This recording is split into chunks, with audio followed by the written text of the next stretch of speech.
प्रेक्षकांनो, तू भेटशी नव्याने या मालिकेचा 12 सप्टेंबरचा भाग तुम्ही ऐकत आहात। तर कालच्या भागामध्ये त्यांनी जबरदस्त थरार रंगवलाय। तर आपली गौरी वरच्या 3ऱ्या मजल्यावर गेलेली आहे। एका मुलाच्या सांगण्यावरनं तो मुलगा गौरीची हेल्प मागतोय, त्याची मैत्रीण अडकली आहे असं तो तिला सांगतोय। आता 3ऱ्या मजल्यावर गेल्यावर गौरी बघते की तिथे नो एंट्रीचे बोर्ड लागले आहेत। गौरी त्याला म्हणते, अरे तुझी मैत्रीण इथे कशी काय अडकली? इथे तर नो एंट्रीचे बोर्ड आहेत, इथे धडधडीत दिसतंय। आता तो मुलगा म्हणतो, अगं ताई मला माहितीये, पण अगं ती गेली होती का आतमध्ये? आता गौरी विचारते, नाव काय रे तिचं? आता तो काहीतरी खोटं नाव सांगतो, समायरा म्हणून। आता ही गौरी आवाज देत असते, समायरा तू इथे आहेस का? आता गौरी जशी जशी आतमध्ये प्रवेश करते तसं तसं तिला गुदमरायला होतंय आणि ती त्या मुलाला विचारत असते, अरे हे काय आहे सगळं? गौरीने आता वर चढायसाठी बोलता बोलता त्याच्या हातात प्रोजेक्टची चिठ्ठी दिली आहे। इकडे निनाद सर या अभिमन्यू सरांशी बोलत असतात स्टाफ रूम मध्ये, अरे विद्यार्थ्यांना प्रोजेक्ट केलं नाही म्हणून 20 मार्क पाणी सोडायला लावणार आहेस का तू 20 मार्कावर, आणि नापास व्हायला लावणार आहेस का? अभिमन्यू सर म्हणतात, तू माझ्या शिकवण्याच्या आड कशाला येतोयस? निनाद सर म्हणतात, मग प्रिन्सिपल सर आले तर चालतील का तुला?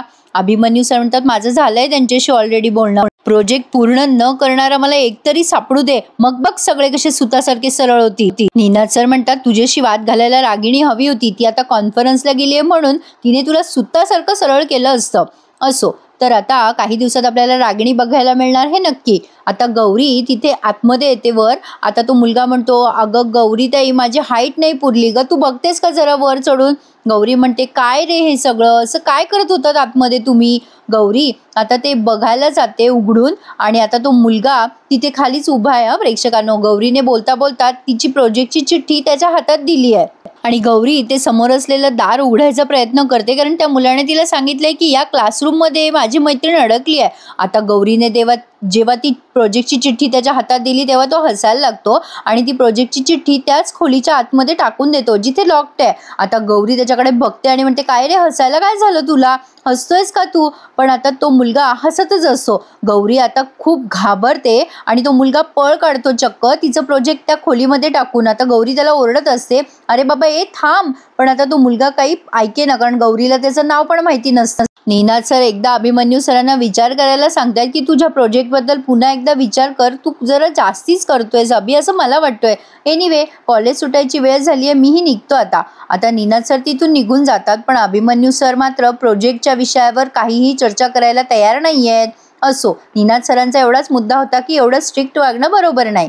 तर इकडे गौरीने जीवाच्या आकांताने ती रूम जबरदस्ती उघडली आहे, कारण आता तिचा प्रोजेक्ट तर तिला घ्यावाच लागणार। आणि आतमध्ये रूम उघडल्यावर बघते तर काय, खूप काळोख, आणि आता तर काळोख बघून ही गौरी खूप घाबरली आहे। आता इकडे या गौरीची काकूच्या फेऱ्या चालू आहेत घरी आणि ती विचार करत असते, यांचा फोन कधी येणार आणि मी पैसे कधी घेणार? आता या कोणाला संशय नाही आला म्हणजे झालं। म्हणजे प्रेक्षकांनो, ते गौरीचे काका आहेत ना, या काकूच्या संपर्कात आहेत आणि ते खूप डॅम्बिश दाखवलेत आणि त्यांना काहीतरी सत्य माहिती आहे या राज्य शिर्केंचं।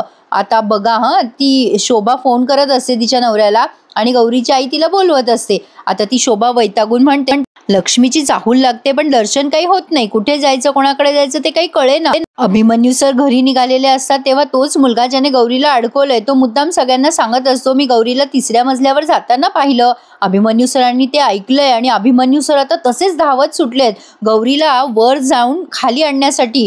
तर आता प्रेक्षकांनो, हा थरार त्यांनी खूप जबरदस्त दाखवलाय। रादर मी सांगण्यापेक्षा तुम्ही बघितलेलं जास्ती छान वाटेल तुम्हाला। आता गौरी त्या 3ऱ्या मजल्यावर गेली आहे जिथे कलामंडळ होतं। माही आणि तन्वीच्या आठवणी तिथे गच्च भरलेल्या आहेत।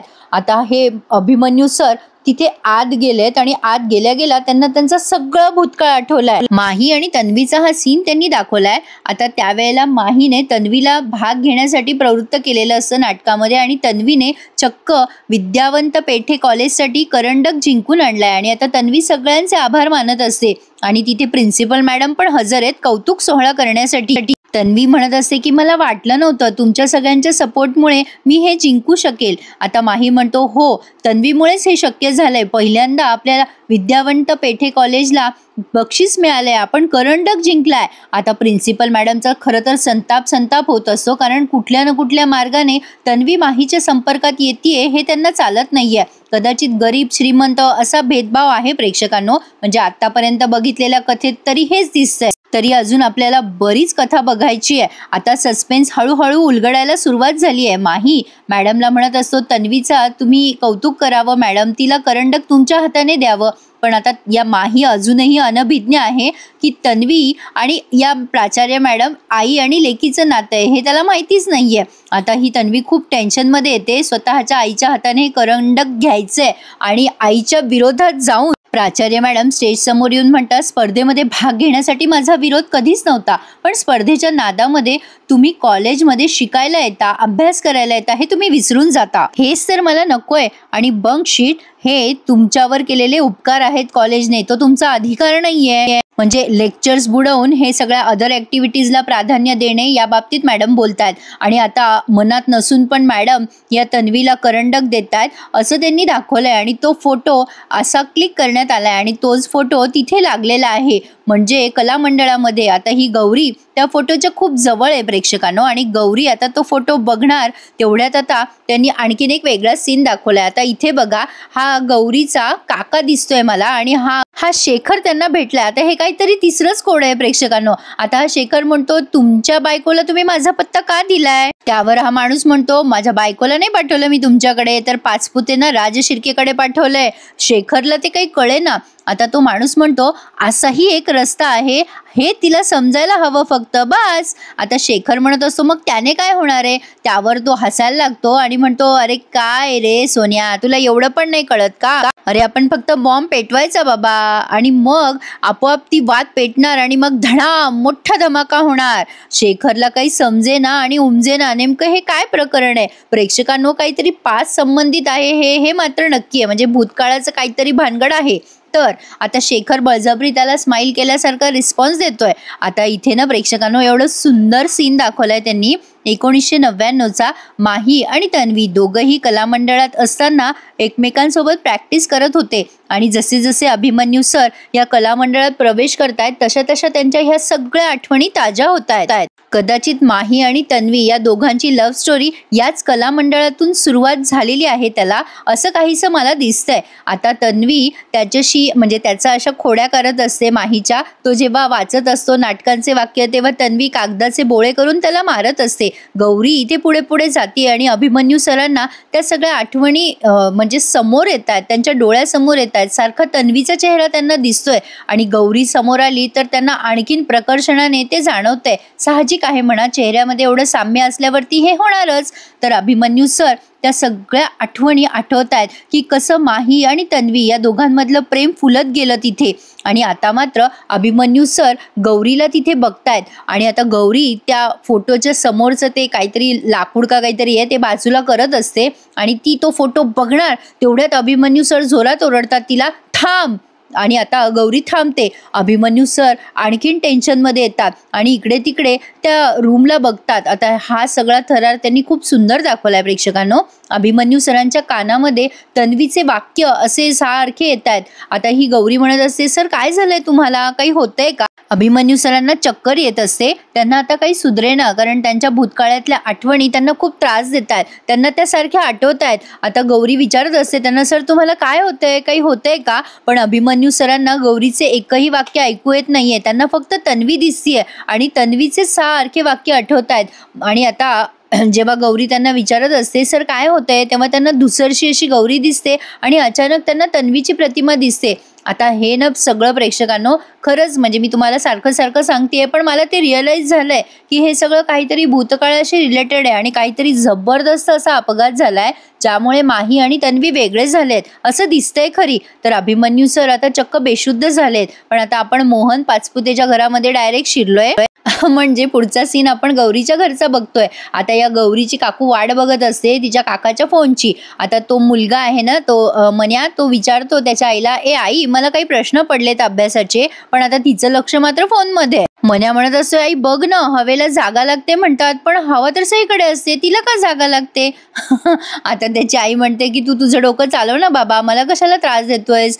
आता मन्या म्हणतो, अगं आई मला कळत नाहीये, सांग तरी. त्याची आई म्हणते, कळत नाही तर तुझ्या शिक्षकांना विचार ना, शाळेत काय झोपा काढायला जातोस का, माझं कशाला डोकं खातोयस?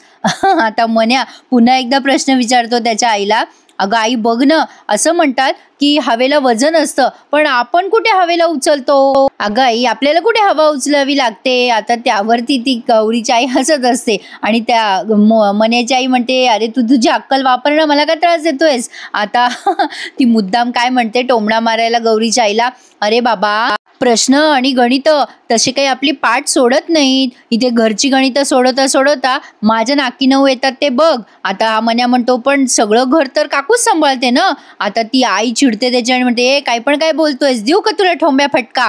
आता मात्र प्रेक्षकांनो, तिचा काहीतरी फोनवरती मेसेज आलाय म्हणून ती लगेच बाहेर चालली जाते. वाचला बिचारा मन्या फटका खाय वाचून. आणि आता ती गौरीची आई म्हणते, अरे मन्या, गौरी आली ना की मग तिला सगळे प्रश्न विचार. अगं शोभा, तुझा चहा राहिला. पण शोभा गेली फोन बघायला. आणि आता मन्या म्हणतो, अगं काकू, प्रश्न पडले तर विचारणारच ना.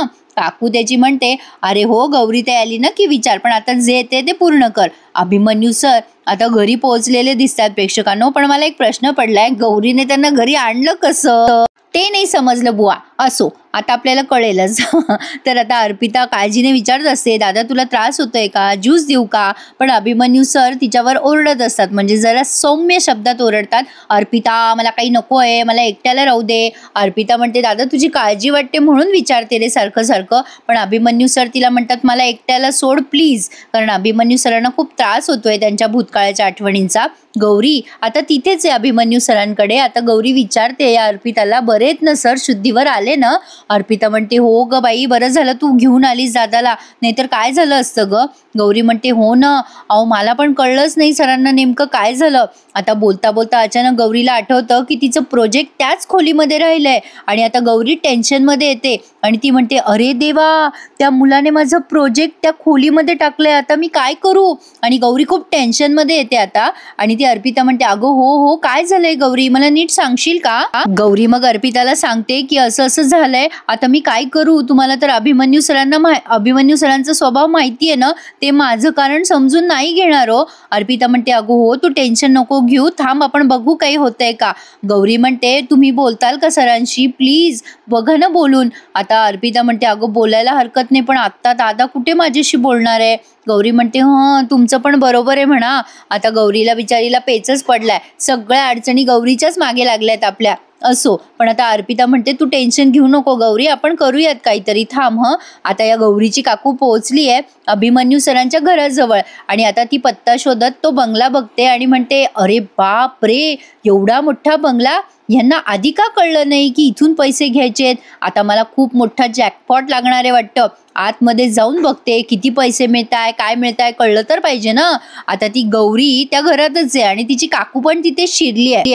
गौरी आता रिक्वेस्ट करत असते अर्पिताला की प्लीज अर्पिता ताई, काहीतरी करा, नाहीतर मला खूप मोठा प्रॉब्लेम येईल, मला मार्क मिळणार नाही, माझं प्रोजेक्ट. आता अर्पिता म्हणते, तू टेन्शन घेऊ नको, मी आहे ना, मी करते काहीतरी. आता हा शेखर दरवाजा उघडलाय, म्हणजे दरवाजा उघडायसाठी म्हणून गेलाय. तिची काकू आली आहे ना गौरीची. तो म्हणतो, बसा बसा तुम्ही दोघी, मी बघतो कोण आलंय ते. आता ही काकू आतमध्ये शिरत नाही, पण दारातूनच म्हणते, मला पत्ता दिलाय इथला, इथून मला पैसे आणायला सांगितले. आता शेखर खूप घाबरलाय, त्याला असं वाटतं की घरच्यांनी कोणी बघितलं तर. आता शेखरला टेन्शन आलंय आणि गौरी आता तिथेच उभी आहे, कारण अर्पिता तिच्यासाठी प्रसाद आणायला गेली आहे. आणि हा भाग त्यांनी इथेच पूर्ण केलाय. पुढच्या भागात आपण बघतोय अभिमन्यू सर म्हणत असतात, या मुलीला शिक्षा करा. नाही म्हटल्यावर, म्हणजे हिला माहीत असताना सुद्धा ही तिसऱ्या मजल्यावर गेलीच कशी. आता प्राचार्य सर म्हणतात, गौरी तू तिथे सगळे बोर्ड बघितले ना, तुला शिक्षा तर मिळणारच, तू आता 7 दिवस या कॉलेजला यायचं नाही. थोडक्यात काय, गौरीला त्यांनी रेस्टिकेट केलंय तिचं कारण जाणून न घेता. आणि आता गौरी परीक्षा पण देणार नाही, प्रोजेक्ट पण करू शकणार नाही, हे सगळं तिला आता बिचारीला सहन करावं लागणार आहे. आता आजचा भाग वेळेवर येईल प्रेक्षकांनो रात्री. तुम्ही 2-3 दिवस मला सपोर्ट केला त्याबद्दल खूप खूप तुमचे आभार. आणि आज बयोचा भाग सुद्धा येणार आहे. प्रेक्षकांनो, सणवार असले ना की खूप धावपळ होते, माझ्या मैत्रिणी मला कदाचित समजू शकतीलच. तर आजचा भाग वेळेवर येईल आणि आज रात्री बयोचा भाग सुद्धा येईल. तर हा भाग कसा वाटला मला कमेंट करून कळवा. आणि आवडल्यास प्लीज लाईक करायला आणि माझं चॅनल सबस्क्राईब करायला विसरू नका. तू भेटशी नव्याने रोज ऐका अनघा विथ स्टोरी ह्या तुमच्या लाडक्या चॅनलवर. त्यासाठी चॅनल नक्की सबस्क्राईब करा. धन्यवाद.